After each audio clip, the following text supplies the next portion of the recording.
Hello guys and gals, me Mudahar, and today I wanted to take a little stab at this video. I know a lot of people have covered the topic already, but I wanted to basically cover it because I made a video a fairly long time ago about Kotaku essentially, and in it I complained about the news in it and how just bullshit it was. And recently, if you've been following on today's current YouTube events, the drama train unfortunately falls onto the #1 channel on this website, completely getting bombarded with a complete media smear campaign entirely. And that's what it is. Now, everyone's already talked about it. I'm sure everyone's already covered it, so I don't really aim to cover a lot of these things because, frankly, if it's already been talked about a lot, I don't do it. But I will focus on this stuff, especially if it concerns the entirety of YouTube as it is. And if I can offer a little bit of insight on it, then I'll definitely take a stab at it. Now, for those of you who don't know, or those of you who haven't been following, the #1 channel on this website, PewDiePie, unfortunately made a video where he got a bunch of Indian people on Fiverr, my lovely kind, who basically all he told them was to write the words "debt to all Jews" and then say subscribe to Keemstar. A very intense joke, but a joke nonetheless. If given the proper context, I think a lot of people would usually laugh at it, even though, again, it is a very charged joke, so it totally makes sense for people not to sort of fall down with it, right? Like, you know, people who look at that joke, they might not like it even given the context, right? And, you know, I'm not going to take a side over here. I think everyone's kind of wrong entirely. You can't be the #1 channel on this website and say whatever you want and expect your advertising staff and your connections and ties to many companies to stay there if they don't happen to like what you're saying. They're just as right to drop you if they want to, considering if they don't like the content you make, they don't like it.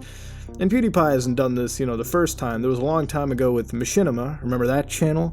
Where I think they had to actually drop him because at one point they actually had a sole partnership deal. And I think somebody in Machinima, the top heads, actually wanted to tell them, we have the #1 channel at the time, PewDiePie, we should watch his videos. They watched the videos, and I think he was playing Aoni, screaming rape and everything, and that's essentially what caused the advertiser, I believe was Levi Strauss at the time, to completely drop that network entirely and caused Machinima to basically belly up. They had to drop most of their talent because they couldn't really afford to pay him at that point, and the company is not able to recover at all.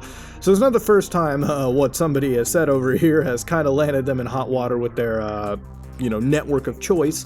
But it's, again, not entirely anybody's fault either. You know, I highly doubt that anybody even cares what network they're into.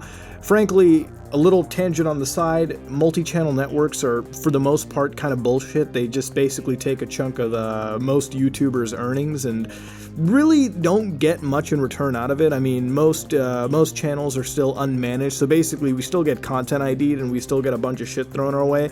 So it's not too different than being partnered or anything, and frankly partnerships don't even matter anymore because with the way Google actually handles them, you don't even have to worry about your contract. You can just drop that shit and fuck off all you want.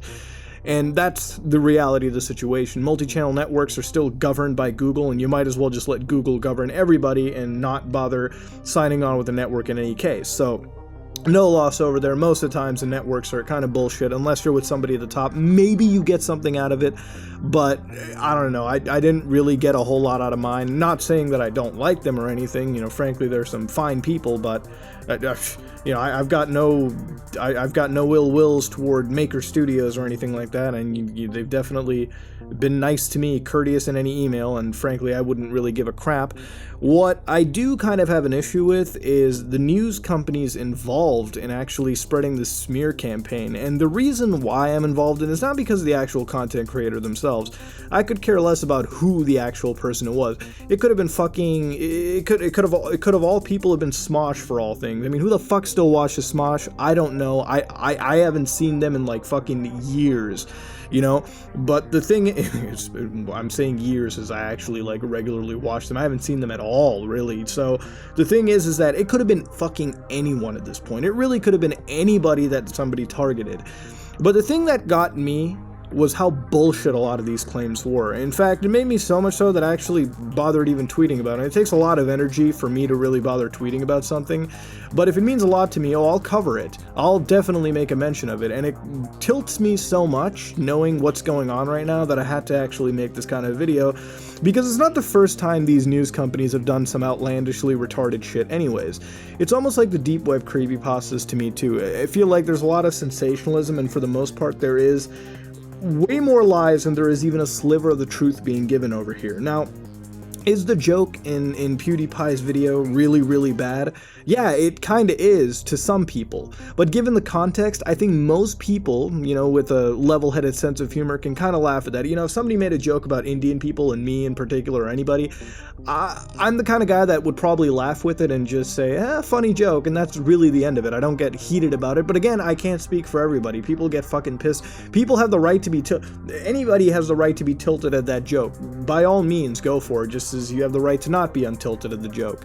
The thing is, the problem, the main issue here is that the amount of lies that have been tossed around because of this situation. Look, I'm all fine. I made a video recently about clickbait. I've covered clickbaity stuff before. I've done entire fucking rabbit hole entries into things like the FNAF gaming portals and shit like that, the Facebook problems, things, all of those things I've covered. But the thing that always gets me the most is when a lot of these companies, these big, respectable companies like the Wall Street, and there are companies, these big, respectable outlets, rather, such as the Wall Street Journal, Forbes, things like that, Kotaku of all places, you know, these big, giant journalism websites completely misreport information and almost ruin the reputation of not just one person, but almost all of us. You know, there are places out now that are still reporting the fact that because we're calling these people out, that we're all fucking anti-Semitic in some sort of way. It's not about being racist, it's not about being anti-Semitic, it's about fucking facts and truth. And the thing is that there's not a lot of fucking truth being given from these fucking gaming outlets in the first place. And I have reasons for that too. I have reasons for, I know why it's like this. I work in this industry when I'm not on this site, okay? I see this kind of shit on a daily basis. You know, you go to any news station, and almost 95% of them, whenever they're working, will find a way to twist something so that it always comes across in a negative light. Because the truth is, negativity is what's attention grabbing. More negative news rakes in more dollars than a positive news story ever will. That is a fact, alright? As much as we don't want to live in that world, it's unfortunately the truth of the situation. So painting the number one person on this website as a fucking neo-Nazi, and then making it look like all of the subscribers that follow them could have made some massive Nazi rally if it ever was to occur, is attention grabbing, sure. Is it a fucking lie? Yes, it is. I'm not saying I know PewDiePie or anybody personally. I don't know anybody in this situation personally, and I know very few people on this website personally. But the fact of the matter is when you give things proper context, whatever is in a lot of these articles makes no fucking sense, to the point where the authors of many of these articles just decided to completely black themselves out and not bother to focus on the public because, frankly, they're going to get shit on, rightfully so. The issue I have over here is not, you know, with non-traditional media versus traditional mainstream media. It's not even the problem. The thing is that world is dying. The reason why, when I first started working in the business, why I don't really go hardcore into the whole TV world of things is because TV is dying. Normal, traditional methods of news and media are all dying. Alright, it's all headed towards the online world now. Frankly, things like Netflix, YouTube, Amazon, stuff like that, that's where a lot of the media is headed, and rightfully so. Because for the first time ever, which I think nobody is really pointing out of all this, is that we actually have a voice. You know, that's the one main thing that I think nobody's taking out of all this. It took the biggest channel on this website to have so much shit thrown in his face that it brought almost all of us together. And you know who really won in the end? Not those websites like the Wall Street Journal. No, they're getting fucking lampooned. So much so that the advertisers on their websites, their own advertisers, are shitting on them because they're getting fucking called out for obviously lying and clickbaiting and leading people to get like false assumptions of this entire industry. Look, people think of YouTube and all this stuff, the online media world, as kind of a joke. And it's the wrong way to take it, because if you really think about it, a lot of the bigger channels on this website are big enough to fucking eclipse celebrities and even some of the publications that I'm calling out in this entire video. You know, there are channels out there that have more of a fucking subscription base than something like Kotaku or, you know, many of these other gaming media outlets or any of these journalism outlets too. For the first time, we proved that you don't need to have like a fucking journalism degree to be a bigger influencer than these other fucking players out on the market. You know, somebody like even fucking me has some form of influence higher than some of these publications. But the thing is at the end of the day, there is a reality to the situation. There is more real on this platform than you'll get on any other platform. And I know this personally from a fact, and this is why it means so much to me. I don't do YouTube as a job. I don't do YouTube as a way for me to increase some form of fame. I could give less of a fuck. I live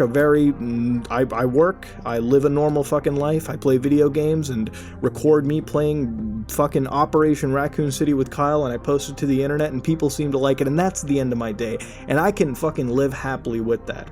And that's the most beautiful thing about this website too, because in the past, you would need to have some form of status to be in a position like this, to make these kind of productions, and to be able to even have a voice. But we live in a fucking year now where anyone, the person you could be sitting at the bar with, the person you could be studying with, the person you could have met in the coffee shop, the person you walked by at the grocery store, could be a fucking goofball on the internet, could be somebody, alright? Could be somebody with a voice, and anybody could be that person. If not me, it could have been some other fucking Indian guy. If not PewDiePie, it could have been some other fucking Swedish dude. If it could have been anybody else, period. The thing is one thing that's proven out of all this is that our voice is ultimately a little more stronger now than I think a lot of these publications would like us to believe. You know, I feel like a lot of these article makers thought they could say whatever the fuck they wanted and actually get away with it. But the thing is, did they? No, they didn't. A lot of people look at the fact that Maker Studios dropping PewDiePie was a major victory or something like that, and that's what made them win. At the end of the day, it's not even a win. You know, at the end of the day, the person holding the cards is the Swedish dude himself. It's us who's holding the actual cards. You know, your MCN can drop you, people can shit on you all you want, but the thing is, at some point, a lot of these channels, and it's not just PewDiePie, it's any other fucking massively big channel, has gotten so big to the point that now their voice reflects, no matter how much it tilts a lot of these fucking other publications or a lot of this other mainstream media. And it goes into my further point. When I started working in this business, a lot of my superiors shit on me for working in this market rather than the traditional TV, film, all that kind of regular physical media crap. They lampooned me. They said I would never fucking do anything in the business. I would never fucking amount to anything. I would never make a decent living. And it's not even in counting YouTube. I don't work on YouTube. I work outside of it. But the thing is, the point still stands.